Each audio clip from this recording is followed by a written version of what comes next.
let me tell you about this Maskerade mask. So it's an exfoliating mask and it really does make your skin glow.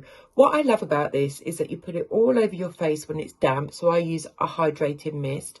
I put it all over my neck and I do the back of my hand. Let's not forget the hands. Let it dry.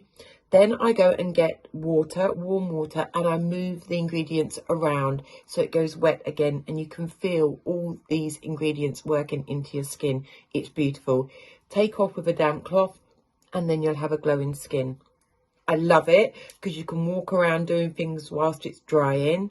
I love the fact that you exfoliate as well as a mask. And I love that you get a lot out of this. And it's worth every penny because the ingredients are super, super special.